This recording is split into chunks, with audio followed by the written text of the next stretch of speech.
Hello there and good evening. I'm Karim Fazakri and you're watching World News Program on All 24 News Channel live from the capital Algiers. Next up are the headlines.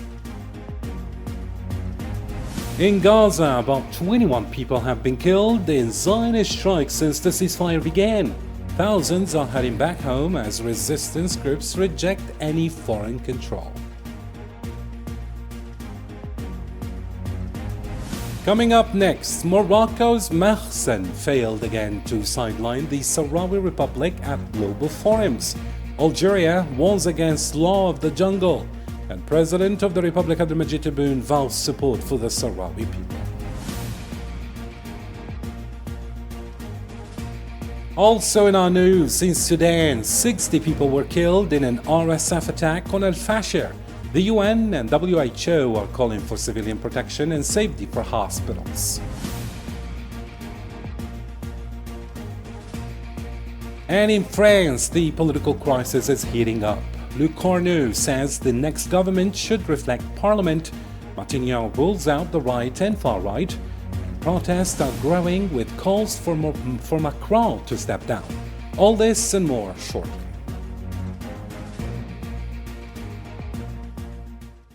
Welcome back to the program. It's great to have you with us tonight. First up in our news, the Palestinian news agency says 21 people were killed in Zionist shelling across Gaza Strip just after the ceasefire took effect.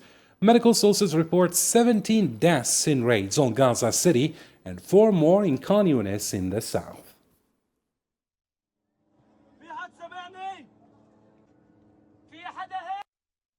On a similar note, the Palestinian news agency says dozens of bodies were recovered across Gaza in the past 24 hours alone. Civil defense teams pulled out 155 bodies, including 135 from under the rebel. The Civil Defense and Red Crescent report 9,500 people are still missing, 735 days into the war. Local media, citing civil defense sources, say many of the bodies show signs of field executions by Israeli occupation forces.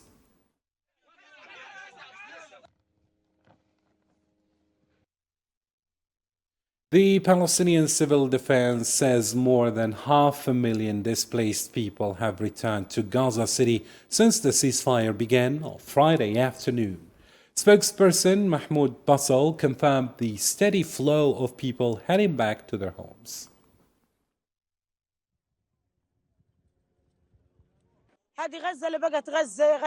Is this still really Gaza? There is no shelter for us or our children, no food, no water. Since yesterday, we haven't been able to find even a drop of water for our children. We are exhausted. Thank God today we are returning to Gaza. I hope that God will make things right, that life will return to normal, and that we can find a place to stay. It is a completely different feeling, thank God. My daughter was injured during the war, and I hope I can treat her, and that this will be the end of our suffering. But we are very happy about the ceasefire. Gaza is totally destroyed. I don't know where we will live, where we can go, or even where we find food and water. It's a lifeless city. When we returned to northern Gaza, we never imagined the destruction would be this severe. The situation is unbearable, and with this every step we take, we are shocked by the devastation we see.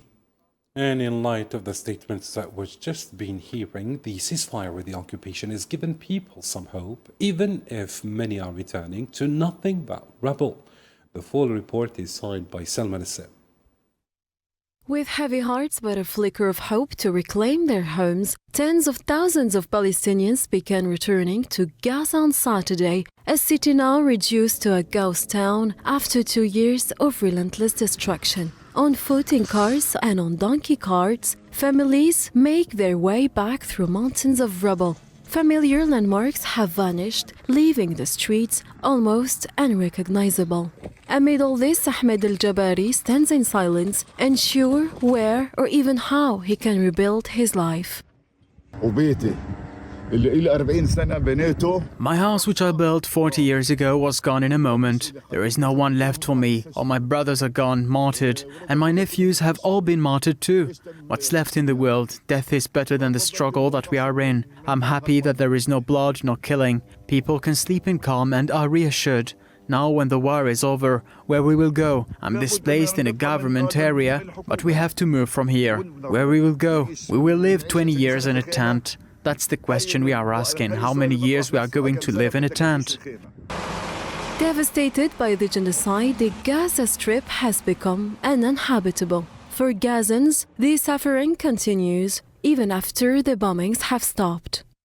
The scale of destruction, as you can see, life in Gaza City has become impossible. There is no way to live here, neither for the young nor the old. You cannot live in it. Water, which is the only thing that allows people to live in a place, there is no water.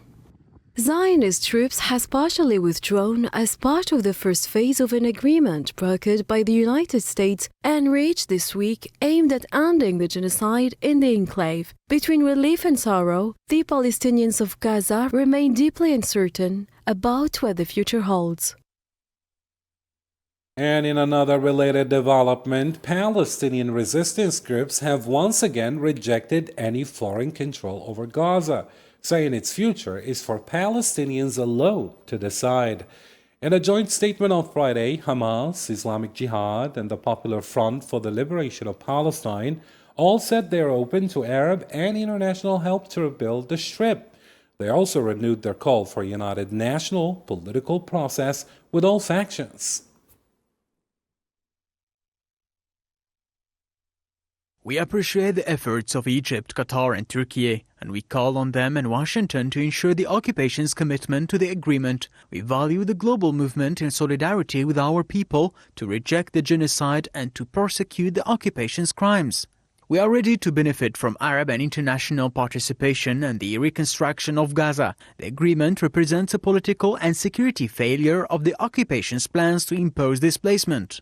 The liberation of hundreds of our female and male prisoners expresses the steadfastness of the resistance and the unity of the position. We reject any foreign tutelage and affirm that determining the form of administration of the Gaza Strip is an internal Palestinian affair. We renew the call for national unity to begin a unified national political path with all forces and factions. For his part, U.S. President Donald Trump said the Gaza ceasefire will hold and announced he'll personally oversee the signing ceremony this week. Speaking on Friday, Trump said the Israeli prisoners held by Hamas will be released on Monday. He added there's broad agreement on the next steps for Gaza and promised peace for the whole Middle East, not just Gaza.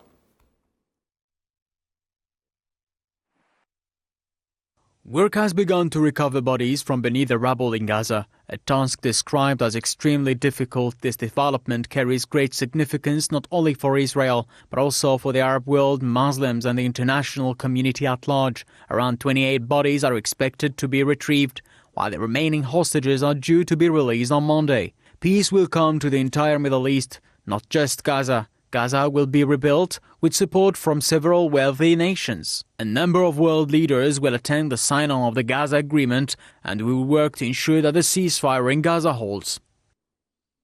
The Euromed Human Rights Monitor urged media and international investigators to enter Gaza to document the genocide against Palestinians. In a statement on Saturday, it warned that blocking foreign media is a cover-up, hiding evidence, and preventing independent documentation. It added that this blockout helps the Israeli occupation dodge accountability and denies justice for victims.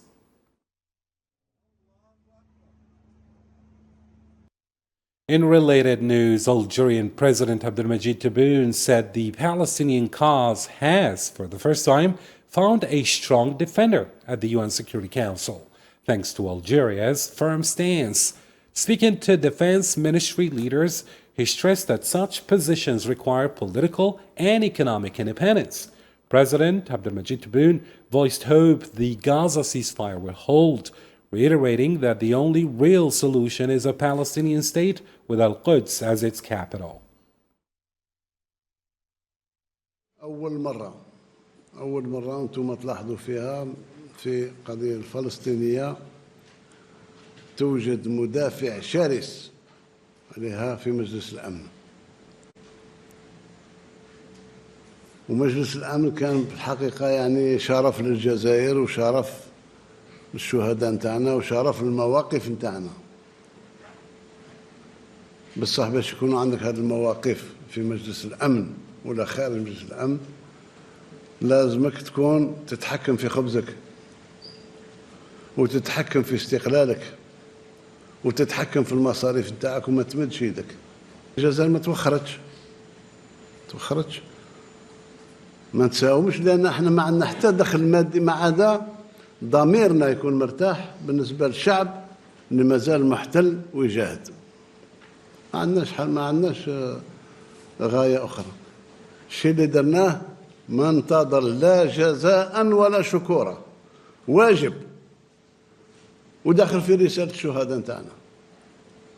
إذن فلسطين نقولها للصديق وغير الصديق، احنا مع فلسطين ظالمة ولا مظلومة.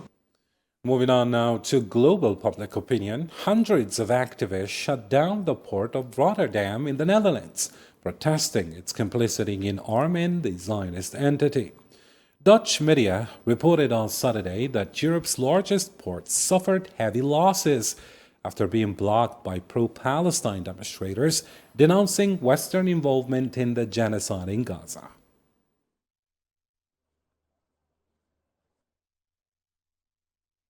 Similarly, massive rallies filled the streets of London on Saturday in support of Gaza and to welcome the ceasefire. Protesters chanted in solidarity with Gaza's residents and condemned the two-year war waged by the Zionist occupation. Many also voiced fears that the occupation government might not stick to the truce.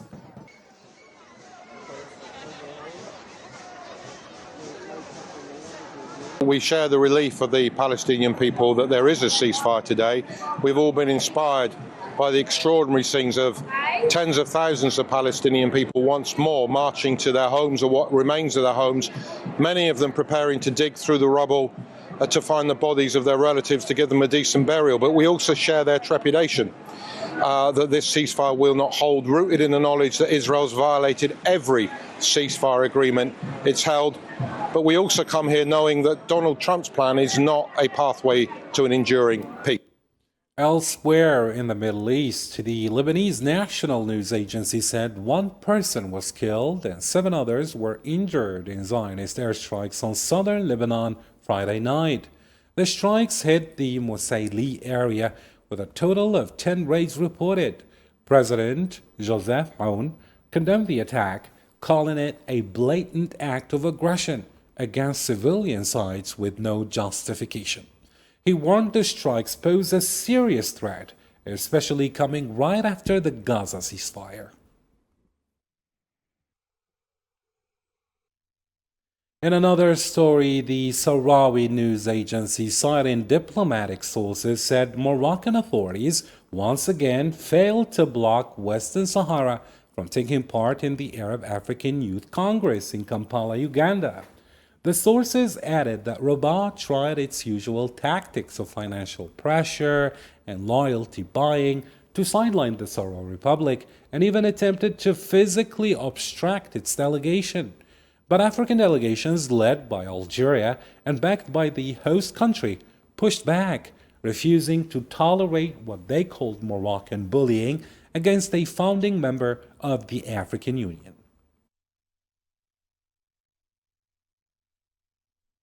In a related story, Algeria has warned against letting rogue states impose the law of the jungle in occupied Western Sahara.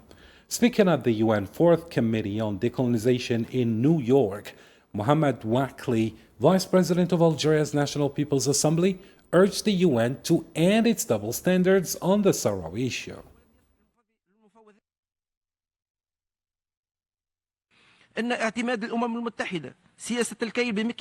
The United Nations' adoption of a policy of double standards It is a failure to work seriously to enforce the implementation of its own resolutions, strips it of what remains of its credibility, and opens door wide for rogue states to apply their own laws with ease in the face of silence or complicity of some major powers that violate international legitimacy under various pretexts. Still with the same story, this time Algerian President Abdelmadjid Tebboune reaffirmed that Algeria will never abandon the Sahrawi people. Speaking during a visit to the Ministry of National Defense, the President of the Republic, Abdelmadjid Tebboune, expressed hope for a UN-led resolution to the issue, rejecting what he called lies about Algeria's stance and border closures. He stressed that Algeria would support any solution accepted by the Sahrawi people themselves. قضية الصحراء قضية استعمارية. آخر مستعمرة في إفريقيا، الملف راه في الأمم المتحدة، نتمنى يصيب الحل نتاعو إن شاء الله. بعض الدول العظمى تسعى إلى حل المشكل، نتمنى أنه يتحل، والفضل أن أشقائنا الصحراويين تكون لهم الفرصة نتاع تقرير مصيرهم، وما يهددنا حتى واحد ولا يسبنا حتى واحد. اللي بغى يسب ولا اللي بغى يندب ولا اللي بغى يهدد ما نتخلاش على الصحراء الغربية. هذا نعم. يدوا حقهم ومن بعد نسمعوا الخير على بعضنا بعض. فيش والتلفيق والأمور هذه وفي حتى أشقاء على حسنية يقول لك ودي يفتحوا الحدود والصحراء. الحدود ما تغلقتش على بال الصحراء الغربية، الحدود تغلقت لأسباب أخرى. 63 سنة استقلال، حدودنا مغلوقة أكثر من 45 سنة. إذن الإنسان يتكلم بالواقع، لا تبغي تحل المشكل ما تلفق لي أكاديم، ما نلفق لك أكاديم. الشعب هذا باغي استقلال. احنا ماذا بينا ما نكونوش صحراويين أكثر من الصحراويين. الحل اللي قبلوه الصحراويين رانا قابلينه، ما نزايدوش عليهم. الحلول اللي ما قابلينها ما تفرضش عليهم، ما دامني أنا موجود في جوارهم ما نخلي حتى واحد يفرض عليهم. And on the same occasion and on a different matter, Algerian President Abdelmadjid Tebboune stressed that Algeria has not reached the point of no return in its relations with some Sahel countries. In a statement published Friday evening on the presidency's website following his visit to the Ministry of National Defense, the President of the Republic, Abdelmadjid Tebboune, underlined the importance of awareness, good neighborliness, and respecting the long history of cooperation between Algeria and these countries. ثم تعرفوا أن حدودنا الحمد لله راها آمنة، لأن الجيش قوي والجيش حذر والجيش قائم بالدفاع على حرمة تراب. وإلا لو كان طمعوا فينا حدودنا راكم تشوفوا. ناخذ بالنسبة دول الساحل راكم تشوفوا واش راه صاير. احنا ما وصلناش لدرجة يعني لا رجوع مع شقائنا في الساحل. نتمنى إن شاء الله باش الوعي يرجع ويصان الجوار، والإنسان يتذكر أن في يوم من الأيام كنا أشقاء، كنا نساعدوا بعضنا بعض في السراء والضراء. On the same occasion, Algerian President Abdelmadjid Tebboune revealed that the state has recovered around $30 billion in looted funds and assets from the previous regime. Speaking at the Ministry of National Defense on Thursday, President of the Republic stressed that the state will not stop fighting corruption and is determined to reclaim all stolen property. إسبانيا واستكثروا خيرها، يعني دولة صديقة، سلموا لنا أوتيل 5 إتوال تاع واحد كان هرب الدراهم وشراه تما، وفيه وعود نتاع دول أوروبية باش تساعدنا كذلك في استرجاع الأموال تاعنا، في استرجاع. اليوم رانا ندور حول بالتقريب 30 مليار دولار باسترجعناها، ونزيدوا نواصلوا لأن هذه ضرورة اقتصادية وضرورة أخلاقية. And in regional news, thousands of Moroccan activists took to the streets on Friday night in cities across the country, including Rabat, rejecting the Makhzen's pro-Israel stance. They celebrated the Gaza ceasefire and renewed their call to end all forms of normalization, accusing the regime of complicity in the genocidal war on Palestinians.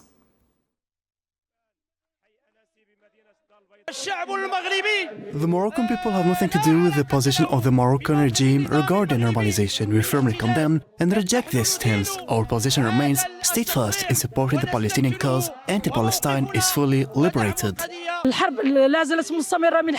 The war is still ongoing, a war for the liberation of human will, of human conscience, of Muslim and Arab nations, and of free determination. We say that the struggle continues against those who normalize relations, even among our own people. We stand firmly against normalization in our country and reject it entirely. This is a message to the regime itself.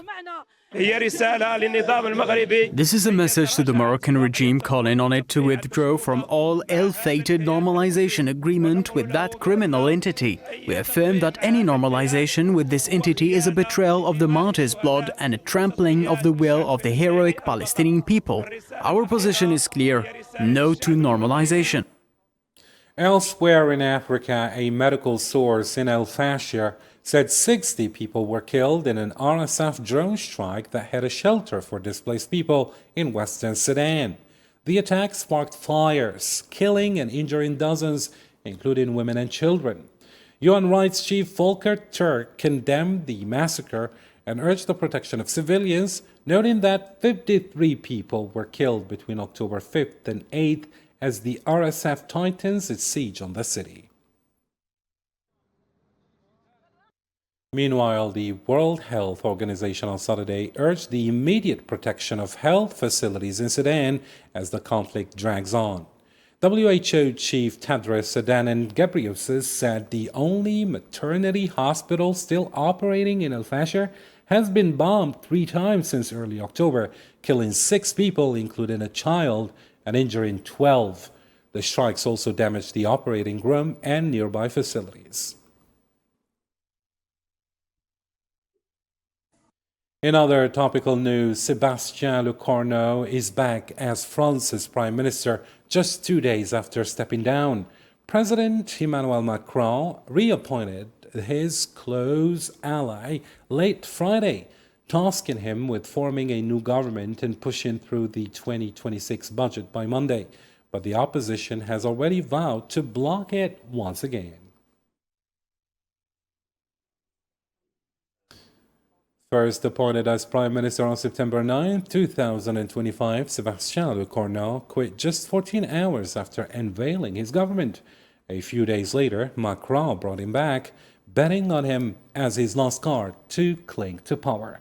The details with Yassine Rekti now.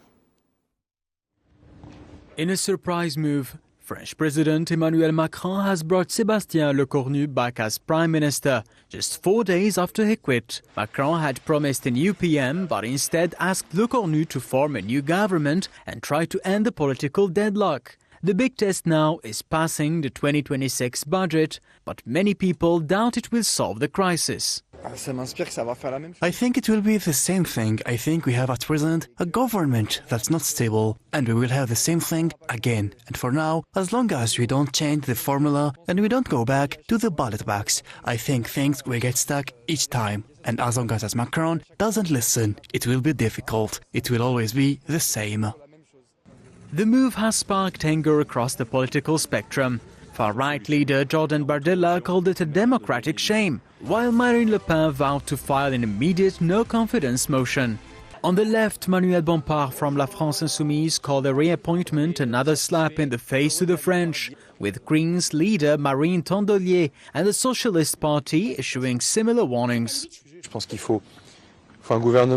I think we need to form a government that reflects the reality of Parliament. This is essential. It's a democracy, and this is the most parliamentary moment of the Fifth Republic. But ultimately, it must also now be a government that is not held hostage to certain partisan interests. With Republicans and Horizons refusing to join his cabinet and strict rules blocking ministers from running in 2027, Le Cornu's political base remains shaky. It gives me a sentiment of incomprehension and weakness. I don't know what more he can do in 48 hours than in the 4 previous weeks. The French president is now facing a rebellious parliament and losing leverage. He seems to be betting his presidency on one last gamble, that Le Cornu can bring back stability before his second term runs out. In the same context, the office of new French PM Sébastien Lecornu has ruled out any role for the right and far right in the new government, expected to be unveiled within hours. Martignal said Saturday there will be no ministers from the Republicans nor the National Rally. But just after his reappointment, Lecornu is already facing a no-confidence threat from most opposition parties. For Macron, this new cabinet is seen as a last shot at breaking his political deadlock and avoiding isolation at the Élysée.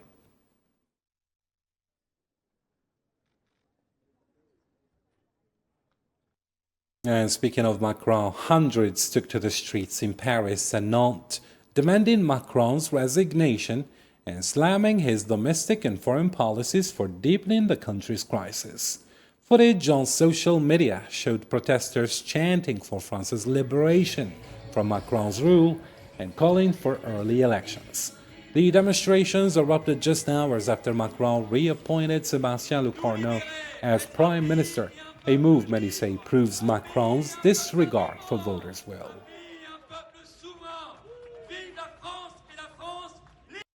And finally, it's time to catch up on other news stories making headlines in the News in Brief.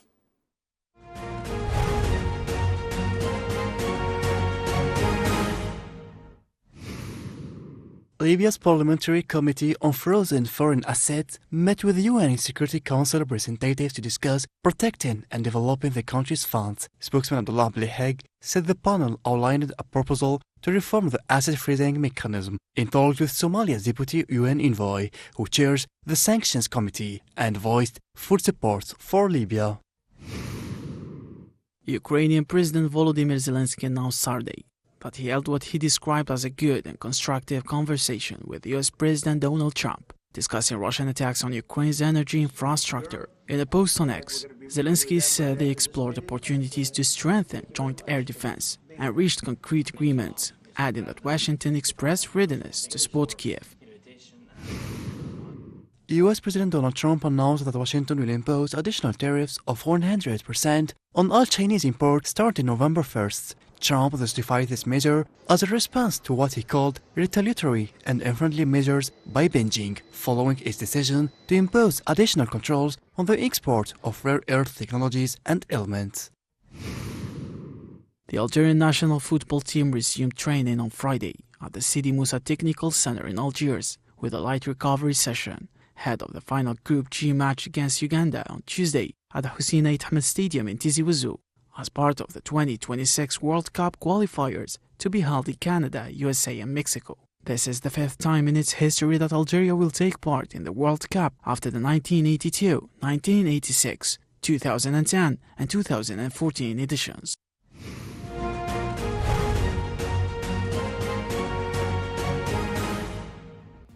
And we reached the end of our news for tonight. Thanks for watching and goodbye.